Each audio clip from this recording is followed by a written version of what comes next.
तो दोस्तों इन दिनों साइबर क्राइम की ठगी को लेकर शहर में बहुत सारी वारदातें हो रही हैं। उसी के निमित्त 14 साल युवक युवराज सिंह के साथ भी यही हादसा हुआ साइबर क्राइम का, जिसमें उन्होंने ऑनलाइन पेमेंट का पहले 3,000 फिर 5,000 ऐसे करके 8,000 रुपये ऑनलाइन ट्रांसफ़र किए। ठगी के बाद जब उसको पता चला युवराज सिंह को, तो उसने पैसों की वापस मांग की, जबकि आईडी फेक बनाई गई थी। आईडी एक लड़की के नाम से बनाई गई थी, जबकि कहा यह जाता है कि वो एक मुसलमान युवक था जिसने ठगी करी। सूत्रों के अनुसार युवराज सिंह के मोबाइल में सारी जानकारी डिटेल्स है, उसमें वॉइस रिकॉर्डिंग भी मिली है, जिसमें युवराज सिंह गिड़गिड़ाते हुए उसको कह रहा है कि मुझे मेरे पैसे वापस कर दो, नहीं तो मेरी मम्मी मुझे डांटेगी। इस पर युवराज पैसे न मिलने के कारण युवराज सिंह ने अपनी जान दे दी, आत्महत्या कर ली। यहीं थाना प्रताप नगर के हेड कांस्टेबल लाल सिंह के खिलाफ भी परिवार ने कहा कि उन्होंने अपनी लापरवाही भर्ती मुकदमे में उन्होंने पूरे तरीके से केस को सॉल्व नहीं किया। इसी को लेकर आज सभी उदयपुर के सर्व संगठन सर्व समाज ने मिलकर जिला अधीक्षक को ज्ञापन दिया कि इसकी केस की जांच उच्च स्तर पर हो, निष्पक्ष जांच हो। नहीं करके बच्चा हरेस होता रहा। बच्चे ने यहाँ तक वॉइस क्लिप भेजी उस नंबर पे कि मैम प्लीज मेरा पैसा लौटा दो, नहीं तो मुझे आत्महत्या करनी पड़ेगी। बावजूद उसने पैसा नहीं लौटाया। बच्चा मानसिक रूप से इतना प्रताड़ित हुआ कि उसने सुसाइड कर लिया। सुसाइड करने के बाद जब पोस्टमार्टम के लिए ये गए, पोस्टमार्टम पे पुलिस थाना प्रताप नगर के जवान मौजूद थे। इन्होंने वह रिपोर्ट दर्ज कराने की कही, तो सामने वाले ने ये कहा कि भाई इसमें रिपोर्ट दर्ज कराने की क्या जरूरत है, सामान्य मृत्यु है, कोई बड़ी बात नहीं है। तब वहां पर एक डॉक्टर थे मनीष शर्मा करके, उन्होंने बच्चे का फोन दिखाते हुए कहा इस व्हाट्सएप चैट को देखो, इस अकाउंट ट्रांसफर को देखो, बच्चा क्या रिक्वेस्ट कर रहा है, इस वॉइस चैट को देखो क्या, और आप सामान्य मृत्यु कर रहे हैं।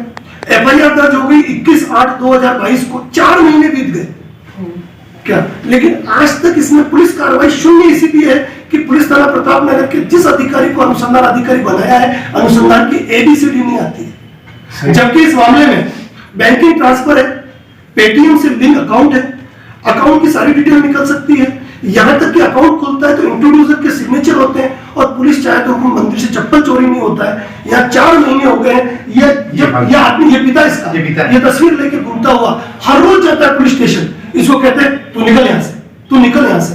तो रिक्वेस्ट मोड हमारा इसमें यह है कि हमको एक तो पुलिस उच्चाधिकारियों से जांच करानी है, और दूसरी बात ये कि बहुत जल्दी हम उसमें न्याय चाहिए। कौन है? एसएचओ प्रताप नगर? नहीं, एसएचओ प्रताप नगर नहीं है, हेड कांस्टेबल को जांच करेंगे, मतलब री इन्वेस्टिगेशन करें, आईओ चेंज करें बस। आज इनके साथ हुआ था, दूसरे के साथ भी होगा। बात ये तुम अपनी कल्पना कर सकते हैं, 14 साल का बच्चा अगर उसने सुसाइड किया है, फंदे पे लटका है, तो कितना मानसिक रूप से प्रताड़ित हुआ होगा क्या। जिस तरह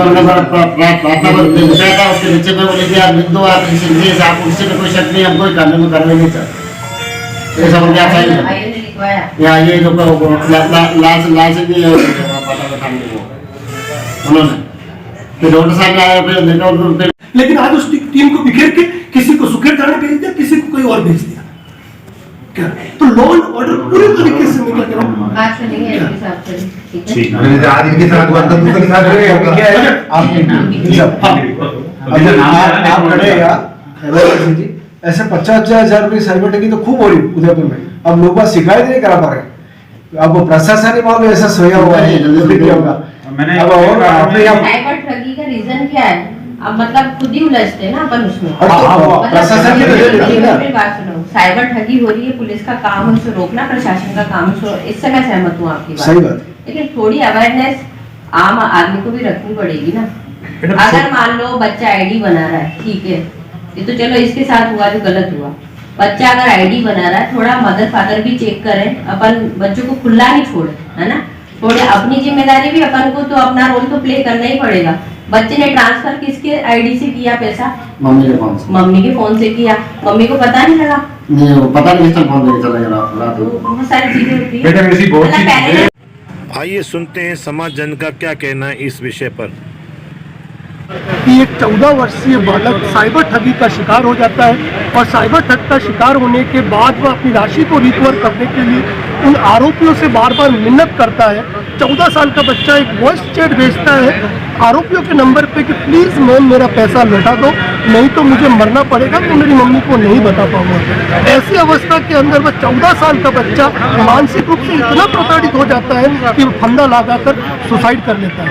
फंदा लगाकर सुसाइड करने के बाद जब उसका पोस्टमार्टम होता है तो पीड़ित पिता जब पोस्टमार्टम की जगह मौजूद होता है तो वह अपनी FIR दर्ज कराना चाहता है, तो वहाँ मौजूद पुलिसकर्मी द्वारा ये कहा जाता है कि ये कोई साइबर ठगी से हुई मौत नहीं है, ये एक सामान्य मृत्यु है। जब वहाँ मौजूद डॉक्टर मनीष शर्मा द्वारा उस बच्चे का फोन दिखाते हुए उस पुलिसकर्मी को लताड़ा जाता है कि तुम कैसे ये कह सकते हो कि एक सामान्य मृत्यु है, इस फोन को देखो, इसके अंदर वॉइस चैट देखो, उसके अंदर एविडेंस देखो, तो मालूम पड़ता है कि दिशा नाम की एक लड़की जो कि मोहम्मद मुस्तफा था, अपनी पहचान बदल के वह बच्चे को ठगी का शिकार बनाती है, शिकार बनाता है और वह व्यक्ति इसको राशि पुनः नहीं लौटाता है।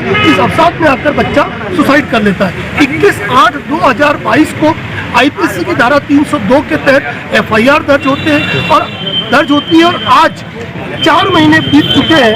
इतनी बड़ी साइबर ठगी के मामले में जहाँ एक बच्चे ने आत्महत्या कर ली, पुलिस की अनुसंधान कार्रवाई बिल्कुल ही शून्य है। आज तक पुलिस इस मामले में कोई अनुसंधान नहीं कर पाई है।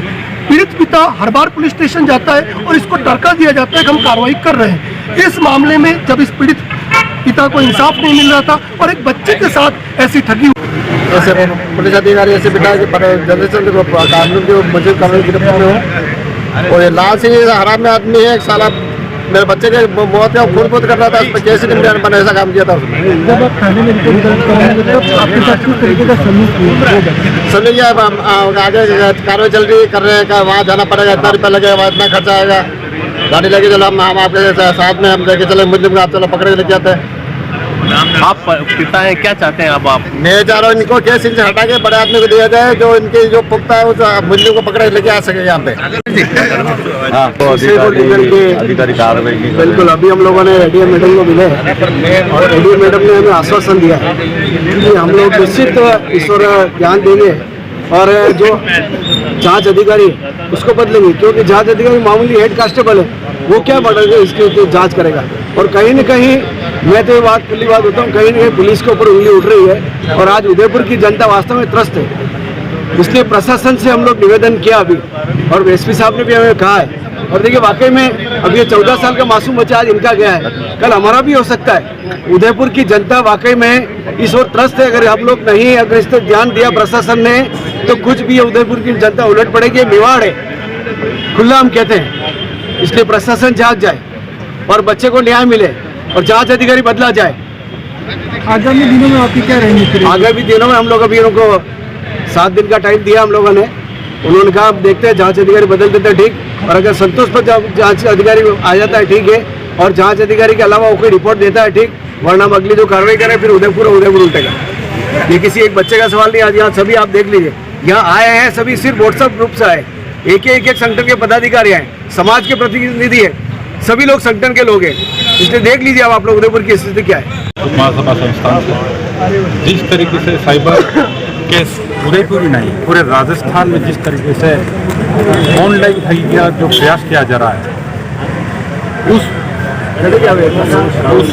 चीज़ में हम ADM सिटी से हमने मिलकर ज्ञापन दिया है कि एक युवराज सिंह जो केवल 14 वर्ष का है, जिस तरीके से उसने आत्महत्या करी और सुसाइड करा, जबकि बार बार पुलिस प्रशासन को निवेदन किया जा चुका है कि आज 4 महीने के बाद भी उसमें किसी की गिरफ्तारी नहीं है। इसीलिए राजपूत महासभा संस्थान और हर अन्य समाज भी है, वो सभी आए ज्ञापन देने में 7 दिन के अंदर अविलंब कार्रवाई करे, अन्यथा बहुत बड़े स्तर पर आंदोलन किया जाएगा। उसकी समस्त जिम्मेदारी प्रशासन की।